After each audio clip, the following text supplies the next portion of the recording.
আসসালামু আলাইকুম। সপ্তম শ্রেণীর শিক্ষার্থীরা, আশা করি সবাই ভালো আছো।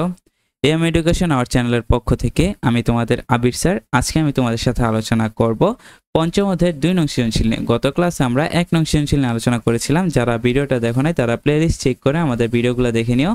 ওকে, তো আজকে আমরা তোমাদের সাথে পঞ্চম অধ্যায়ের 2 নং সৃজনশীল নিয়ে আলোচনা করার চেষ্টা করব।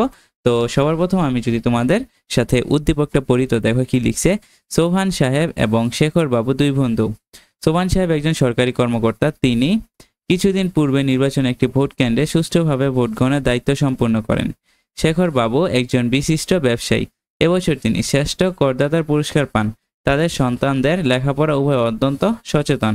সোহান সাহেব ঈদ সহ অন্যান্য উৎসবে শেখর বাবুর পরিবারকে দাওয়াত করেন। শেখর বাবু পূজা পার্বণে সোহান সাহেবের পরিবারে তার বাসায় নিয়ে আসেন। উভয় পরিবার নিজেদের আচার অনুষ্ঠানে স্বাধীনভাবে পালন করে।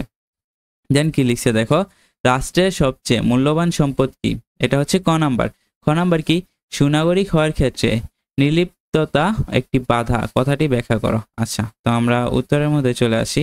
তো এই যে দেখো, আমরা 2 নম্বরে চলে আসছি। এই যে দেখো 2 নম্বর প্রশ্নের উত্তর। তো আমরা যদি এখন আলোচনা করি যে 2 নম্বর প্রশ্নের উত্তরটা এখানে কি আছে দেখি আমরা।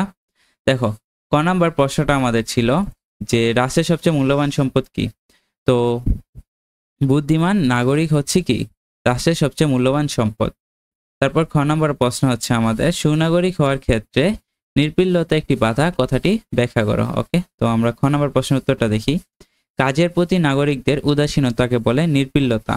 নিরক্ষরতা, উপযুক্ত শিক্ষার অভাব, অলসতা, দারিদ্র্য ও কাজের অনীহার কারণে নির্পিল্লতা তৈরি হয়। নির্পিল্লতার ফলে নাগরিক রাষ্ট্রের সামাজিক রাজনৈতিক বিভিন্ন কাজে অংশগ্রহণ করতে চায় না, এমনকি নাগরিক হিসেবে নিজেদের দায়িত্ব ও কর্তব্য পালন করে না। তাই সুনাগরিক হওয়ার ক্ষেত্রে নির্লিপ্ততা একটি বাধা হিসেবে কাজ করে। গ নম্বর প্রশ্নটা ছিল উদ্দীপকে উভয় পরিবারই স্বাধীনভাবে নিজেদের আচার অনুষ্ঠান পালনের মাধ্যমে নাগরিকের কোন অধিকারটি ভোগ করেছে ব্যাখ্যা করো। তো দেখো, উদ্দীপকের উভয় পরিবার স্বাধীনভাবে নিজেদের আচার অনুষ্ঠান পালনের মাধ্যমে নাগরিকের স্বাধীনভাবে ধর্মচর্চার অধিকারটি ভোগ করেছে। বিশ্বের সব দেশের নাগরিকগণ রাষ্ট্রের কাছ থেকে বিভিন্ন ধরনের অধিকার ভোগ করে। দেশের নাগরিক হিসেবে বেঁচে থাকার জন্য নাগরিকগণ সরকার থেকে বিভিন্ন ধরনের সামাজিক, রাজনৈতিক ও অর্থনৈতিক অধিকার ভোগ করে। এরূপ অধিকারের মধ্যে প্রত্যেক নাগরিকগণ নিজ নিজ ধর্ম পালনের অধিকার স্বাধীনতা লাভ করবে। অন্য ধর্মের লোকদের তাদের নিজ ধর্ম পালনে কোনো বাধা দিবে না। নাগরিকগণের ধর্মীয় মতামত প্রকাশের পূর্ণ স্বাধীনতা থাকবে। এক ধর্মের লোক অন্য ধর্মের লোকের ধর্মীয় আচার অনুষ্ঠান রীতিনীতির প্রতি কোন সম্মান প্রদর্শন করবে। এক ধর্মের ধর্মীয় আচরণ পালন করতে গিয়ে অন্য ধর্মের লোকদের যেন কোনো অসুবিধার সম্মুখীন না হয় সে ব্যাপারে সচেতন থাকতে হবে। সর্বোপরি এক ধর্মের লোকেরা অন্য ধর্মের লোকদের সাথে সৌহার্দ্যপূর্ণ সম্পর্ক গড়ে তুলবে। উদ্দীপকে দেখা যায় সোহান সাহেব ও শেখর বাবু তার নিজ নিজ ধর্ম স্বাধীনভাবে পালন করে একজন অপরজনকে তাদের অনুষ্ঠানে দাওয়াত দেয়। সুতরাং বলা যায় উদ্দীপকে উভয় পরিবার নাগরিকের অন্যতম অধিকার স্বাধীনভাবে ধর্মচর্চা করতে পারে। তো এটা হচ্ছে আমাদের গ নাম্বার। দেন গ নাম্বার বলছে সোহান সাহেব ও শেখর বাবু অধিকার ভোগের পাশাপাশি দায়িত্ব কর্তব্য পালন করে যাচ্ছেন। পাঠ্য পুস্তকের আলোকে ব্যাখ্যা করো। দেন গ নাম্বার কি লিখছে দেখো, উদ্দীপকে সোহান সাহেব ও শেখর বাবু নাগরিকের অধিকার সমূহ ভোগের পাশাপাশি তাদের অর্পিত দায়িত্ব পালন করে যাচ্ছেন। নাগরিক অধিকার ছাড়া যেমন নাগরিকতার বিকাশ অসম্ভব, তেমনি একটি রাষ্ট্র সঠিকভাবে পরিচালনা করার জন্য নাগরিকদের রাষ্ট্রের প্রতি দায়িত্ব পালন করতে হবে।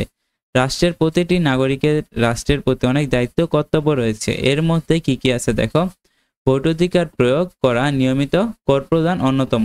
রাষ্ট্র পরিচালনার জন্য সঠিক প্রতিনিধি নির্বাচনের জন্য নাগরিকের ভোট অধিকার প্রয়োগ অত্যন্ত গুরুত্বপূর্ণ। উদ্দীপকে সোহান সাহেব একটি সুষ্ঠু নির্বাচনী পরিবেশে ভোটাধিকার প্রয়োগের মাধ্যমে রাষ্ট্রের প্রতি তার দায়িত্ব পালন করে। অন্যদিকে শেখর বাবু একজন ব্যবসায়ী। তিনি তার ব্যবসায় প্রাপ্ত মুনাফাকে রাষ্ট্রীয় কোষাগারে কর হিসেবে জমা দেন। একটি দেশের উন্নয়নের জন্য রাজস্ব অত্যন্ত গুরুত্বপূর্ণ। শেখর বাবু প্রদানের মাধ্যমে উন্নয়নের ভূমিকা রাখে। আলোচনার পাশাপাশি বোঝা যায় সোহান সাহেব ও শেখর বাবু রাষ্ট্রীয় কর্তৃক বিভিন্ন সুযোগ সুবিধা গ্রহণের পাশাপাশি রাষ্ট্রের উন্নয়নে বিভিন্ন দায়িত্ব কর্তব্য নিষ্ঠার সাথে পালন করে যাচ্ছেন। তো শিক্ষার্থীরা, এই ছিল আমাদের পঞ্চম অধ্যায় 2 নং সৃজনশীল। পরবর্তী ক্লাসে আমরা ষষ্ঠ অধ্যায়ের নাম হচ্ছে বাংলাদেশের জলবায়ু। এই অধ্যায়ের সৃজনশীলগুলো নিয়ে আলোচনা করার চেষ্টা করব। তোমাদের যদি ভিডিওগুলো ভালো লাগে তাহলে আমাদের চ্যানেলটিকে সাবস্ক্রাইব করতে ভুলবা না। তোমরা আমার চ্যানেলটিকে সাবস্ক্রাইব করে দিও। আর যদি কোথাও সমস্যা থাকে তাহলে কমেন্টে জানিয়ে দিও, আমি রিপ্লাই দেওয়ার চেষ্টা করব এবং তোমাদের সমস্যাগুলো সমাধান করতে চেষ্টা করব।